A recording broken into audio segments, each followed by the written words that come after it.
బలమైన సీట్లు ఇచ్చామా? ఉమ్, నథింగ్. అవును. బలమైన సీట్లు మనమే ఉంచుకుని బలహీనమైన సీట్లే ఇచ్చాం. పోయేదే ఉంది మనకి? బీజేపీకి ఇస్తున్నా, జనసేనకి ఇస్తున్నా, ఉమ్, మనకి పెద్దగా బలం లేని సీట్లు ఇచ్చాం. ఉమ్, క్రిందసారి ఓడిన సీట్లే కదా, క్రిందసారి గెలిచిన సీట్లు ఒక్కటన్ని ఇచ్చారు. ఉమ్, ఒక్కటంటే ఒక్కటి. అవును. దెన్ ఇంకేంటి అక్కడ? అవును. వాళ్ళు అట్లుంది, ఈయన ఆలోచన ఎట్లుంది, నేను కాపాడుతున్నా ఉమ్, లేకపోతే నేను చర్చిస్తున్నా. ఫస్ట్ తెలుగుదేశం తన ఇంటిని తను చక్కదిద్దుకుంటూ తన అధికారంలోకి రావడానికి అడుగులేస్తుంది.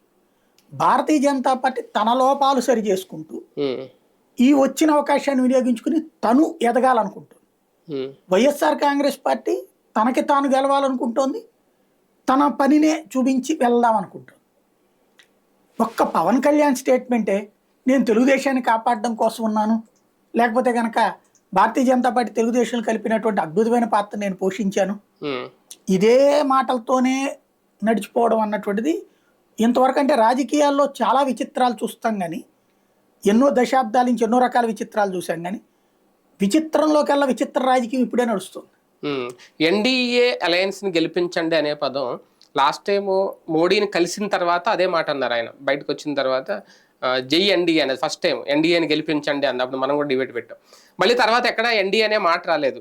మళ్ళీ మొన్న నరేంద్ర మోడీ కలిసిన తర్వాత వేదిక అయిన తర్వాత నిన్న ఆయన ఎవరు ఉదయ్ శ్రీనివాస్ జాయినింగ్ లో మాట్లాడిన మాటలు ఇవి. మరొకసారి ఎన్డీఏ అలయన్స్ అవసరం రాష్ట్రానికి ఇప్పుడు గుర్తొస్తుందా, లేదంటే ఎన్డీఏ నుంచి ఏమన్నా బూస్ట్ వచ్చినప్పుడు ఈయనకి ఆ మాటలు వస్తున్నాయి? అంటే అక్కడికి